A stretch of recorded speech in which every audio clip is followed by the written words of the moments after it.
Subscribe کیجیے ہمارے channel نور رضا کو اور بیل آئیکن کو پریس کیجیے جس سے آپ کو ہماری نیو ویڈیو کی نوٹیفیکیشن ملتی رہے۔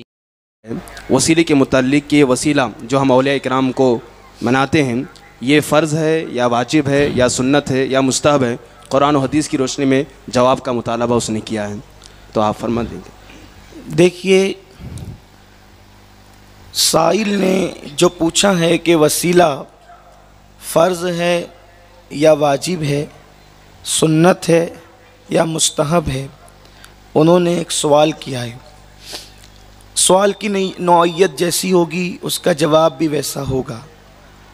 اگر وسیلے سے مراد اللہ رب العزت پر مصطفیٰ جان رحمت صلی اللہ علیہ وسلم کے واسطے سے ایمان لانا مراد ہے تو یہ فرض ہے، کیونکہ اگر کوئی بندہ لا الہ الا اللہ پڑھے تو وہ مسلمان نہیں ہوگا جب تک وہ محمد الرسول اللہ نہ پڑھیں، اور حضور کے ذریعے سے جب تک اللہ کو نہیں مانے گا اس وقت تک وہ مسلمان نہیں ہوگا۔ جیسے حضرت موسیٰ علیہ السلام کے ماننے کے دعوے دار کچھ لوگ اس وقت زمین پہ ہیں، وہ اللہ کو مانتے ہیں لیکن اس دور میں حضرت موسیٰ علیہ السلام کے ذریعے سے مانتے ہیں۔ کچھ لوگ اللہ کو مانتے ہیں، حضرت عیسیٰ علیہ السلام کے ذریعے سے مانتے ہیں، لیکن وہ مسلمان نہیں ہے۔ جب تک محمد الرسول اللہ صلی اللہ علیہ وسلم کے واسطے اور وسیلے سے اللہ پر ایمان نہ لائے اس وقت تک وہ مسلمان نہیں ہوگا۔ اگر اس کی مراد یہ ہے تو یہ فرض ہے، یعنی اس طرح کا وسیلہ فرض ہے۔ ہم جو حضور اللہ پر ایمان لائے، حضور علیہ السلام کے ذریعے سے ایمان لائے اور حضور کے واسطے سے ہم نے اللہ کو مانا۔ آقا علیہ الصلوۃ والتسلیم نے ایک مرتبہ دیکھا کہ حضرت فاروق اعظم کے ہاتھ میں توریت کے کچھ اوراق ہیں یا کچھ تختیاں ان کے پاس ہے اور وہ اس کو ملاحظہ کر رہے ہیں، تو اللہ کے حبیب علیہ السلام ناراض ہوئے اور فرمایا کہ اگر آج حضرت موسیٰ ظاہری طور پر زمین کے اوپر ہوتے تو ان کو بھی میرے اتباع کے بغیر کوئی چارہ نہ ہوتا۔ حضور سید عالم صلی اللہ علیہ وسلم کا مقام یہ ہے، لیکن چونکہ اس دور میں جو فتنے ہیں ان فتنوں کو مد نظر رکھتے ہوئے سائل کی مراد یہ نہیں ہے جو میں نے جواب دیا۔ سائل کی مراد یہ ہے کہ ہم دعاؤں میں جو کہتے ہیں کہ اللہ فلاں کے وسیلے سے ہماری دعا قبول فرما، فلاں کے وسیلے سے ہماری دعا قبول فرما، اس کے متعلق وہ پوچھنا چاہتے ہیں۔ سائل کی مراد یہی ہوگی۔ اگر یہ مراد ہے تو چونکہ مراد وہ بھی ہو سکتی تھی اس لیے ہم نے اس کا بھی ذکر کر دیا، لیکن اگر اس کی مراد یہ ہے جو دوسرا پہلو ہے تو یہ قرآن مقدس سے ثابت ہے۔ اللہ رب العزت قرآن مقدس میں ارشاد فرماتا ہے، یا ایھا الذین آمنوا اتقوا اللہ وابتغوا الیہ الوسیلہ، اے ایمان والو اللہ سے ڈرو۔ دیکھیں، ایمان والا ہے کام، اس کے پاس تو ایمان کی دولت ہے، پھر اتقوا اللہ بھی فرمایا کہ اللہ سے ڈرو، اور ڈرنے والوں کو پھر تیسری منزل بتائی کہ اللہ رب العزت کی بارگاہ میں وسیلہ ڈھونڈو، وسیلہ تلاش کرو۔ یہ قرآن مقدس کی آیت ہے کہ اللہ رب العزت کی بارگاہ میں اللہ کے قرب کے لیے، اس تک پہنچنے کے لیے وسیلہ تلاش کرو، وسیلہ ڈھونڈو۔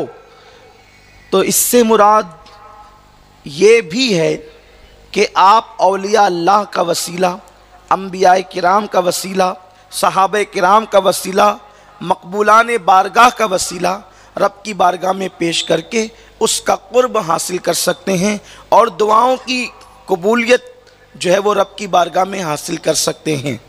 لیکن جس کا وسیلہ جتنا مضبوط ہوگا وہ اتنا جلد رب کی بارگاہ میں اپنی مراد پائے گا۔ اس سلسلے میں جو لوگ وسیلے کے منکر ہے وہ اس آیت کی تشریح اور ترجمانی یوں کرتے ہیں کہ وابتغوا الیہ الوسیلہ میں اعمال مراد ہیں، شخصیات مراد نہیں ہے۔ یعنی نماز کو وسیلہ بناؤ، روزے کو وسیلہ بناؤ، حج کو وسیلہ بناؤ، زکوٰۃ کو وسیلہ بناؤ، نیکیوں کو وسیلہ بناؤ۔ وہ کہتے ہیں غوث و خواجہ وسیلہ نہیں ہو سکتے، رسول اللہ وسیلہ نہیں ہو سکتے، اگر وسیلہ بنانا ہے تو اعمال کو بناؤ۔ ہم ان کو یہ جواب دیتے ہیں جو جواب مفتی اعظم سعودیہ کو حضور مجاہد ملت رحمۃ اللہ تعالی علیہ نے عطا فرمایا تھا۔ بات یہ ہوئی کہ ظہر کی نماز کے بعد سعودی کے مفتی اعظم کا مناظرہ حضور مجاہد ملت شاہ حبیب الرحمن ہاشمی رحمۃ اللہ علیہ کے ساتھ ہوا۔ تو اس وقت مفتی اعظم مکہ نے یا سعودی کے مفتی اعظم نے حضرت سے پوچھا کہ آپ لوگ ہمارے پیچھے نماز کیوں نہیں پڑھتے؟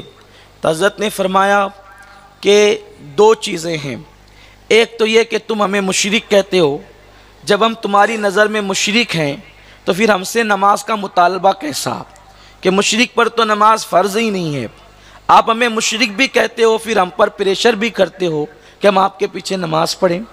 دوسری چیز یہ ہے کہ آپ لوگوں کے عقائد کفریہ ہیں، اس لیے آپ کے پیچھے ہماری نماز نہیں ہوتی، یہ انہوں نے کہا۔ تو بحث جو آئی وہ یہ ہے کہ ہم لوگ تم پر شرک کا الزام اس لیے رکھتے ہیں کہ تم لوگ وسیلے کو مانتے ہو۔ مفتی اعظم مکہ نے کہا کہ آپ لوگ وسیلے کو مانتے ہو اور اولیاء کو، انبیاء کو، غوث و خواجہ کو وسیلہ بنانا یہ شرک ہے، اس لیے ہم تمہیں مشرک کہتے ہیں۔ تو آپ نے فرمایا وَابْتَغُوا إِلَيْهِ الْوَسِيلَہ کا مطلب پھر کیا ہوا؟ تو مفتی اعظم مکہ نے جواب دیا کہ یہاں وسیلے سے مراد نماز، روزہ، حج، زکوٰۃ اور نیک اعمال ہیں۔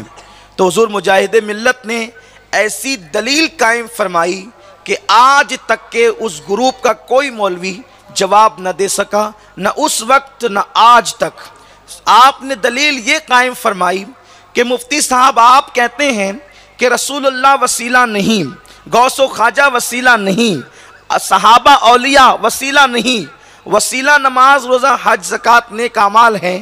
آپ سے میرا ایک سوال ہے، ظہر کی نماز آپ نے بھی پڑھی، میں نے بھی پڑھی، اور ہم دونوں نے نماز ظہر حدود حرم میں پڑھی، آپ مجھے بتائیں آپ کی نماز قبول ہوئی یا میری نماز قبول ہوئی؟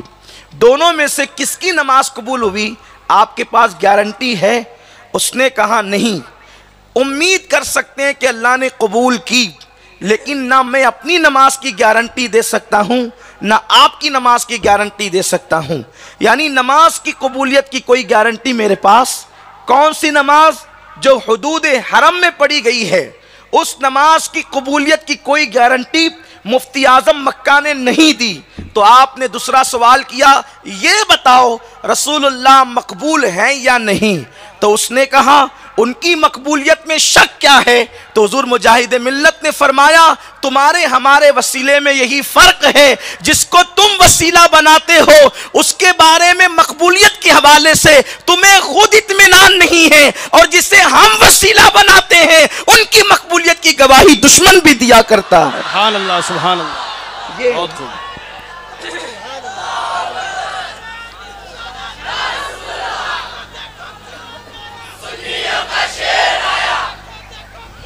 ہمارے بزرگوں نے فرمایا سبحان اللہ کہ وسیلہ مقبول عمل بھی ہے اور مقبول شخصیات بھی ہے، لیکن ہم عمل کو اس لیے وسیلہ جو ہے وہ عام طور پر زیادہ نہیں بناتے کیونکہ عمل کی مقبولیت کی کوئی دلیل ہمارے پاس نہیں، ہم امید کرتے ہیں۔ لیکن جن شخصیات کو ہم وسیلہ بناتے ہیں ان کے لیے تو دلیل قرآن میں موجود ہے، حدیث میں موجود ہے۔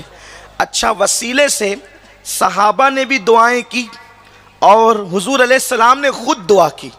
آپ اگر اٹھا کر کے دیکھیں حدیث کی کتابیں، حضرت سیدنا مولا علی کی امی جان سیدہ فاطمہ بنت اسد، آپ کا وصال ہوا۔ سیدہ فاطمہ بنت اسد یہ جناب ابو طالب کی بیوی ہیں اور مولا علی کی ماں ہے۔ حضور علیہ السلام نے اپنی چچی کو یعنی فاطمہ بنت اسد کو کبھی چچی کا درجہ نہیں دیا، ہمیشہ ماں کا درجہ دیا، کیونکہ انہی کے گھر میں میرے آقا علیہ السلام کی پرورش ہوئی۔ تو جب آپ کا وصال ہوا فاطمہ بنت اسد کا، تو حضور علیہ السلام نے اپنی لنگی تہبند شریف ان کو کفن کے طور پر دی۔ اس حدیث میں آپ کو کئی چیزیں ملیں گی۔ اس سے پتہ چلا کہ مرحومین کو یعنی دنیا سے جانے والوں کو جو دنیا سے جاتے ہیں تو ان کی قبروں میں ان کے کفن میں تبرکات رکھنا یہ کسی مولوی کی بدعت نہیں ہے، بلکہ یہ مصطفیٰ جان رحمت کی سنت ہے۔ حضور نے اپنا تہبند ان کے لیے عطا فرمایا۔ اس کے بعد آقا علیہ السلام ان کی قبر میں لیٹ گئے برکت کے لیے تاکہ ان کو برکت نصیب ہو جائے، اور اس کے بعد حضور علیہ السلام نے ہاتھ اٹھا کر دعا کی، اے اللہ اس میری امی جس کا وصال ہوا ہے میرے واسطے سے اور مجھ سے پہلے جتنے انبیاء دنیا میں آئے ان کے واسطے سے میری اس ماں کی مغفرت فرما اور اس پر قبر کو کشادگی عطا فرما۔ آپ غور فرمائیں، حضور سید عالم صلی اللہ علیہ وسلم نے جو ہے وہ اپنے وسیلے سے بھی دعا کی اور جو انبیاء کرام تشریف لے جا چکے ہیں ان کے وسیلے سے بھی دعا کی۔ تو یہ جو لوگ کہتے ہیں کہ جو زمین کے اوپر زندہ ہیں ان کو تو وسیلہ بنا سکتے ہیں، جو قبروں میں ان کو وسیلہ نہیں بنا سکتے، جبکہ رسول اللہ نے دونوں مسئلہ حل کر دیا۔